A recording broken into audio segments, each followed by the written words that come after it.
भाषण, ज्यादा स्त्रियां कटु भाषण बोलेंगे, चोरी और माया करने में बड़ा चतुर होंगे।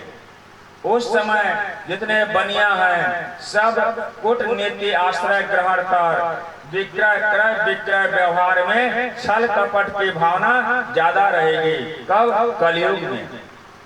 भेदों का परित्याग, जो अपने घर में नौकर रखिएगा वह नौकर मालिक को त्याग देगा, मालिक आज्ञा पालन नहीं करेगा। कब? कलयुग में। दिन और स्त्रियों के हाव भाव करेंगे, तपस्वी भेष धारा कर शूद्र का दान ग्रहण करेंगे और धर्म के नामों में न जानने वाले धर्मनिष्ठ न्यायाधीश, जिसके पास ज्यादा बल होगा वही न्यायाधीश बनेगा। ज्यादा सोचिए राजन, उस समय की प्रजाएं दुर्भिक्ष अनेक प्रकार से राजाओं के पीड़ित होने पर मन खिन्न हो जाएगी। कलाल के साथ साथ अनावृष्टि होगी, अकाल पड़ेगी। 20 या 23 साल तक जल नहीं बरसेगा, केवल वायु हवा ही चलेगी, गर्मी पड़ेगी। इसमें से जो बच जाएंगे तो 20 या 30 साल तक मूसलाधार जल बरसेगा। मूसलाधार जल 24 घंटा, उसे जब बच जाएंगे तो भगवान ने पृथ्वी का विनाश कर देंगे, इसे पलट देंगे। फिर कलयुग में कौड़े के लिए आपस में विरोध होगा, भाई भाई में झगड़ा बाजेंगे। किसके लिए? जमीन के लिए, कौड़ी पैसा के लिए। कलयुग में विरोध आपस में, मित्रता का परित्याग कर देंगे। जो मित्र है उस मित्र को भी त्याग कर देंगे। बंधुओं का हनन करेंगे, अपना प्राण गंवा देंगे। शिव ने तृप्ति चाहने वाले मनुष्य अपने माता पिता का भी त्याग कर देंगे। अनेक प्रकार के पाखंड दोषित हृदय वाले मनुष्य त्रिलोक नायक शंकर का पूजा भी नहीं करेंगे। कब? कलयुग में। जिस भगवान का नाम स्मरण करने से पतित से भी पतित मनुष्य परम धाम को प्राप्त करता है, चाहे पापी से पापी क्यों न हो, वो परम धाम को प्राप्त कर लेता है।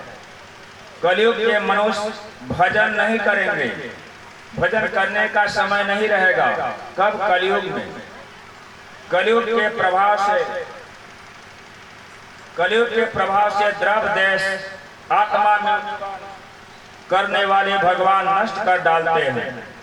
भगवान के श्रवण मनन कीर्तन, जो भगवान का कथा श्रवण करता है, जो मनन करता है, जो कीर्तन करता है तथा अर्चन करता है, ऐसे मनुष्यों के अनेक जन्मों के संचित पाप को भगवान दूर कर देते हैं। जिस प्रकार सोना में जब मैल रहता है, उस सोना को जब अग्नि में डालते हैं तो अग्नि देवता सोना को नहीं जलाते, सोना के अंदर में जो मैल है उस मैल को जलाते हैं। उसी प्रकार जब भगवान का नाम लेते हैं, भजन करते हैं, कीर्तन करते हैं, हमारे अंदर में जो पाप है वह पाप जलकर भस्म हो जाता है। इसलिए जिस प्रकार हृदय भगवान प्राणियों के पापों को नष्ट करते हैं, विद्या तप योग अभ्यास मैत्री तीर्थदान व्रत दान जप आदि हृदय की उतनी शुद्धि नहीं करती है जितनी शुद्धि भगवान के नाम लेने पर मनुष्य शुद्ध हो जाता है। इसलिए राजन, मरते समय भगवान का ध्यान अवश्य कराना चाहिए। यह श्री सुखदेव जी कहते हैं कि जिसका प्राण निकल रही है, जिसका प्राण निकल रहा है, उस समय अपने संबंधियों को बुलाते हैं, नात रिश्तेदार को फोन लगाते, आइए इसका प्राण निकलने वाला है, मरने वाला है। उस समय जब आते हैं नात रिश्तेदार तो वहाँ पे आते हैं, देखते हैं किसका प्राण निकल रहा है, तो वहाँ पे हाय हाय बेचारा मर जा रहा है, हाय हाय कहने से नरक में जाएगा।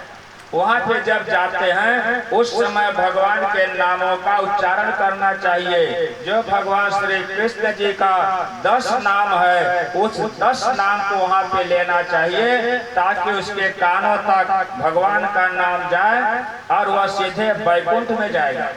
मरते समय प्राणी को श्रीमद् भागवत पुराण का एक श्लोक या आधा श्लोक मुझे सुनाया जाए तो सीधे वैकुंठ धाम में जाता है, फिर यह मृत लोक में नहीं आता, उसका मुक्ति हो जाता है। इसलिए कृष्ण परम धाम को प्राप्त हो जाएगा। राजन, मरते हुए मनुष्यों को भगवान का ध्यान अवश्य कराना चाहिए। जब किसी का प्राण निकल रहा है उस समय उसके कान में जाकर अकार उकार मकार अ ओ म इतना बोल दीजिएगा तो वह सीधे वैकुंठ धाम में जाएगा। इस प्रकार अर्थ समय में भगवान का नाम लेने से स्वर्ग मुक्ति प्राप्त हो जाती है। अब हाय हाय करने से वह नरक में जाता है। सूत जी बोले कि राजन,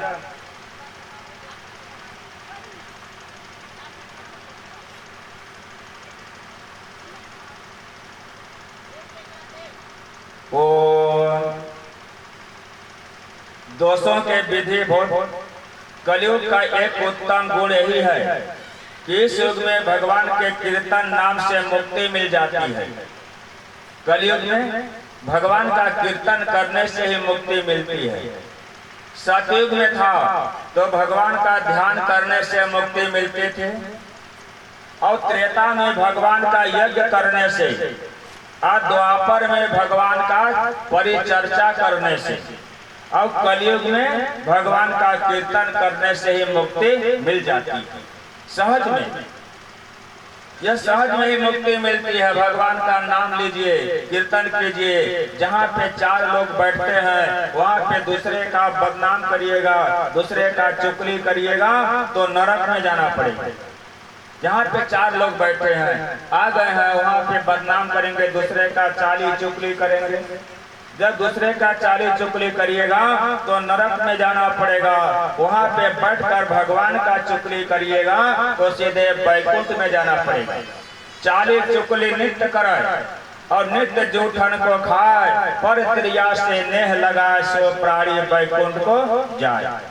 चाली चुगली किसका करना चाहिए? भगवान का। और नित्य जूठन को खाए, किसका जूठा खाना चाहिए? भगवान का। पर त्रिया, पर माने दूसरा, त्रिया माने स्त्री, दूसरे की स्त्री के ऊपर जो नेह लगाता है प्राणी वैकुंठ जाता है। ये क्या है? पर त्रिया। आद्य शक्ति तुलसी माता, यह तुलसी माता भगवान विष्णु जी के पत्नी है।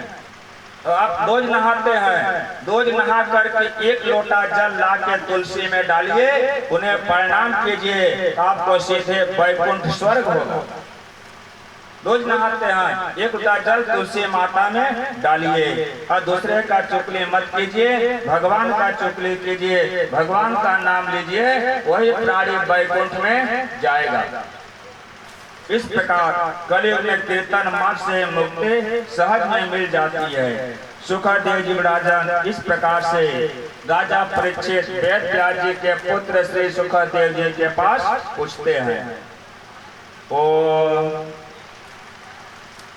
बोले बोले रे कोयलिया राधे राधे, बोले बोले रे मुरलिया राधे राधे, बोले बोले रे कोयलिया राधे राधे, बोले बोले रे मुरलिया राधे राधे, बोले बोले रे मुरलिया राधे राधे, बोले बोले रे बांसुरिया राधे राधे, बोले बोले रे कोयलिया राधे राधे, बोले बोले रे मुरलिया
एक सूचना है कि अभी कोई भक्त यहाँ लकड़ी काट रहा था, उसका मोबाइल गुम गया है।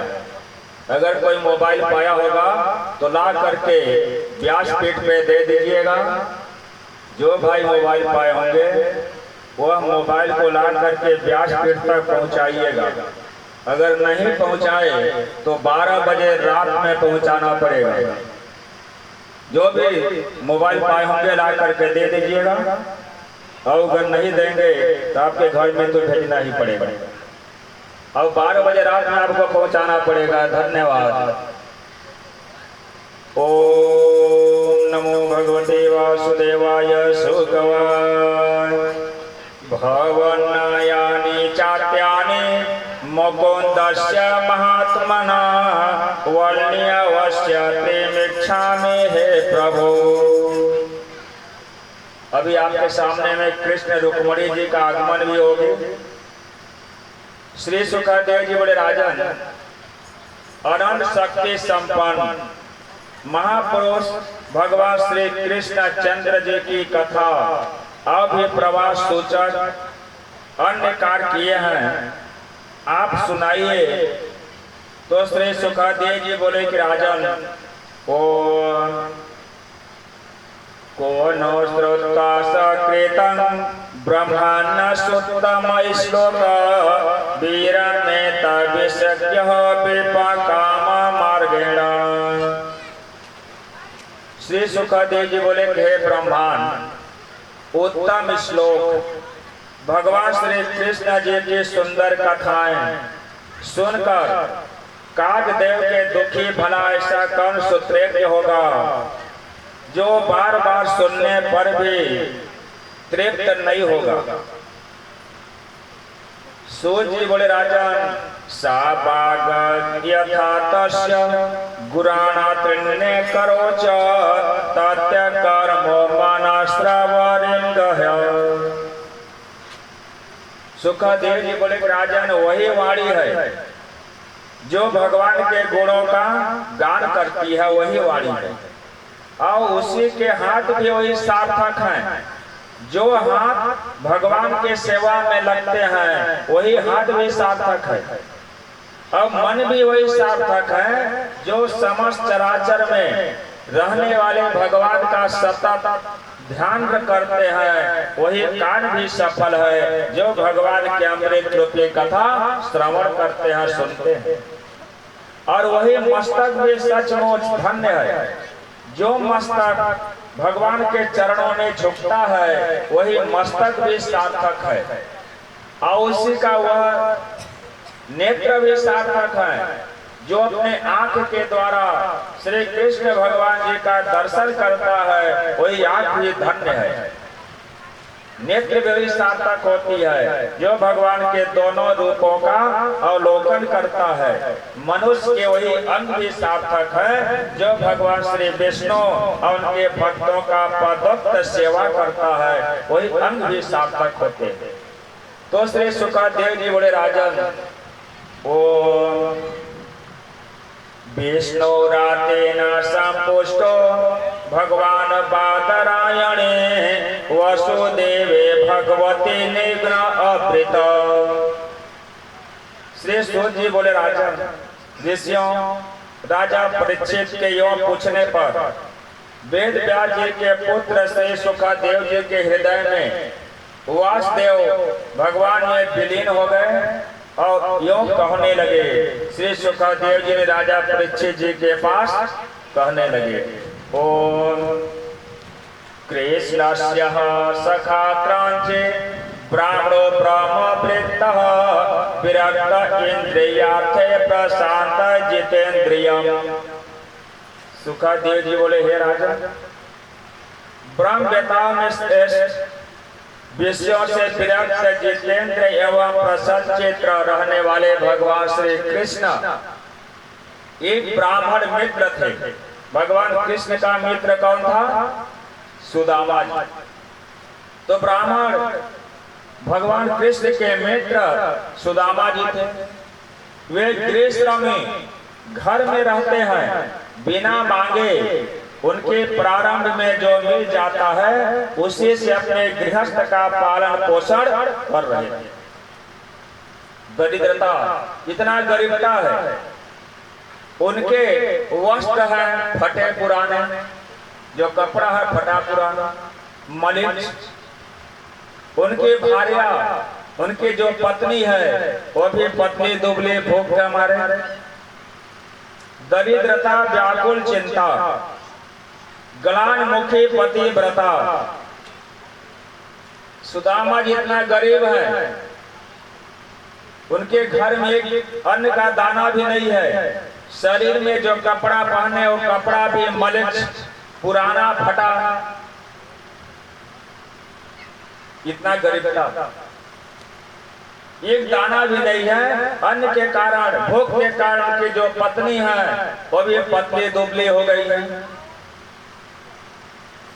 सुदामा जी का नियम है, जब सुदामा जी जाते हैं भिक्षा मांगने के लिए तो वह 5 घरों में जाते हैं। अगर 5 घर में भिक्षा नहीं मिला तो 6वें के घर में नहीं जाना है। नियम बना लिया। कृष्ण रुक्मणी जी का आगमन हो गई, कृष्ण रुक्मणी आ जाएंगे, सुनत रहो। ध्यान नहीं दे रहे हैं इधर मेरे बात पर। तो हाँ, बिना मांगे जो मिल जाता है उसे में अपना जीवन यापन करने लगे।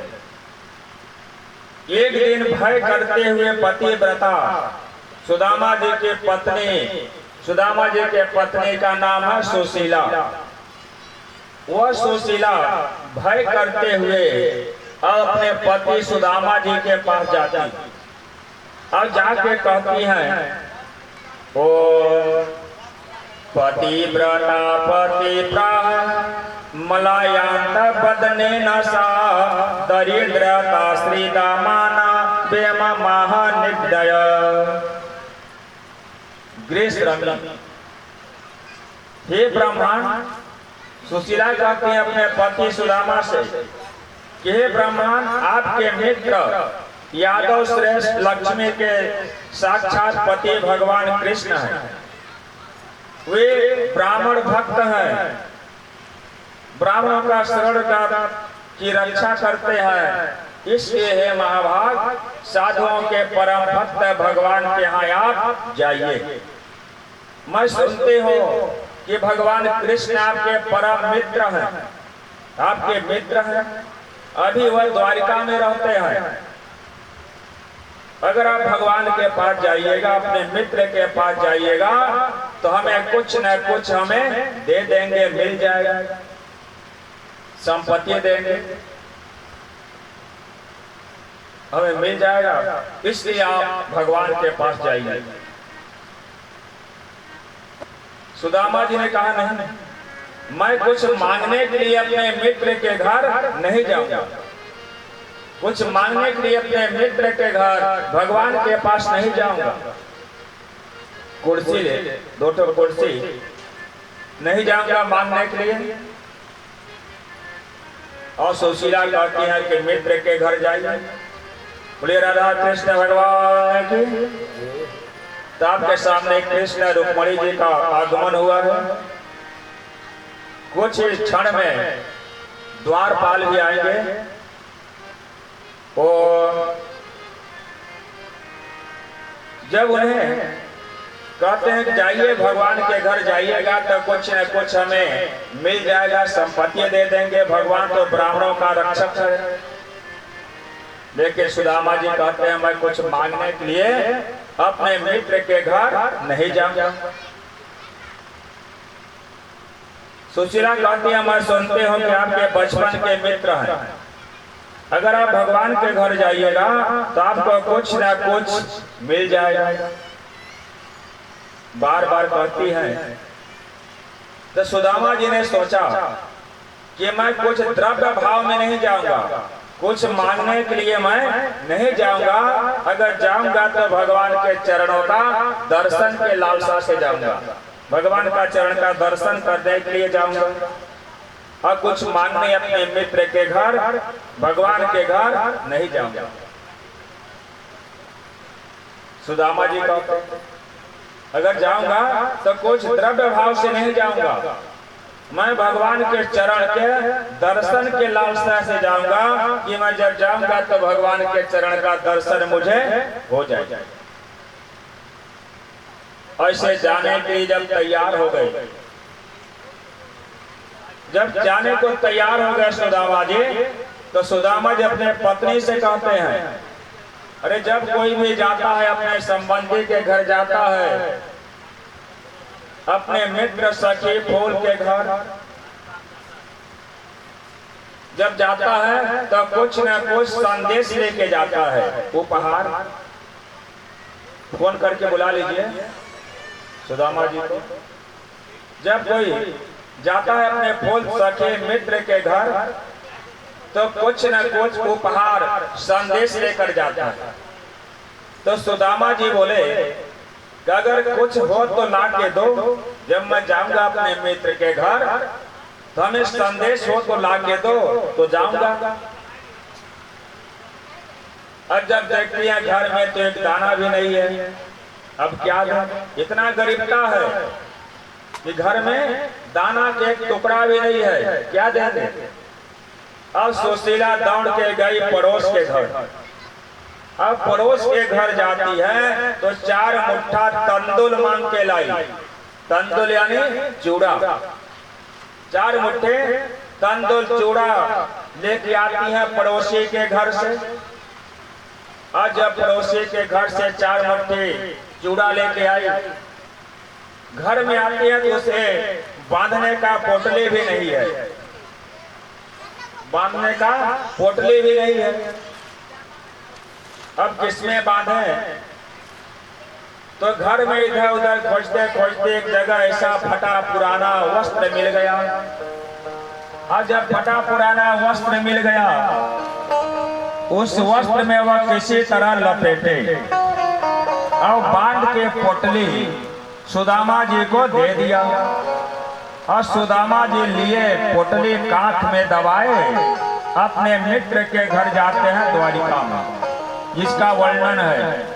हरि मिलन को चले सुदामा, कृष्ण मिलन को जाता हो।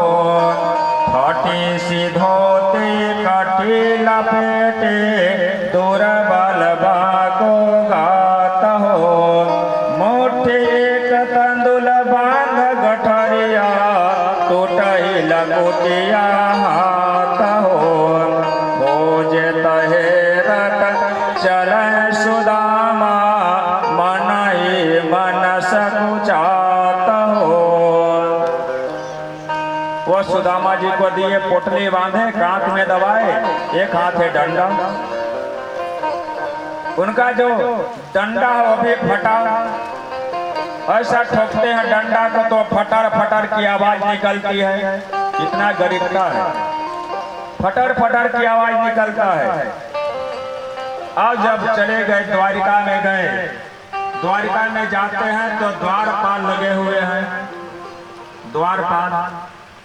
आज जब द्वारपाल लगे हैं तो द्वारपाल के पास जाके पूछे कि क्या भाई यही हमारे मित्र का महल है?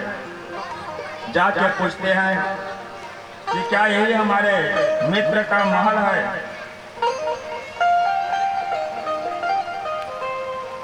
द्वारपाल द्वारपाल से गए, अब पूछते हैं क्यों यही हमारे मित्र का महल है।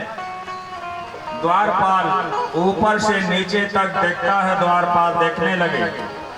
जब ऊपर से नीचे तक द्वारपाल देखते हैं, बोले यह कहा मलिक से ब्राह्मण, इसका फटा पुराना वस्त्र, इतना मलिक से ब्राह्मण है। और त्रिलोकीनाथ जो सोने के सिंहासन पर बैठे हुए परमात्मा कहता है मेरा मित्र है। अरे तुम्हारा मित्र हो सकते हैं? सुदामा जी बोले नहीं नहीं, हमारा वह बचपन के मित्र है। भगवान कृष्ण बचपन के मित्र हैं।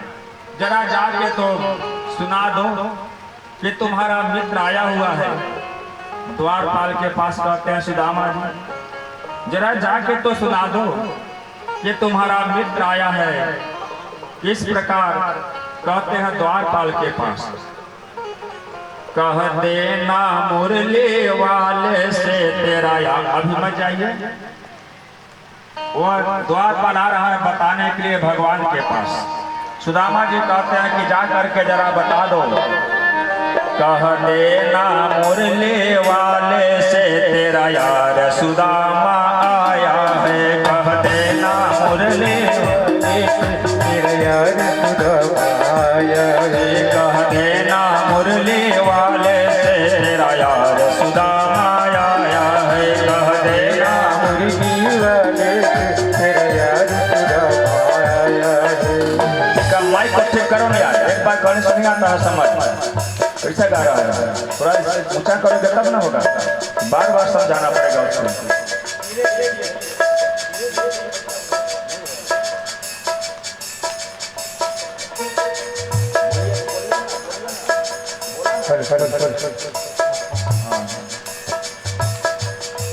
कह देना मुरली वाले से तेरा यार सुदामा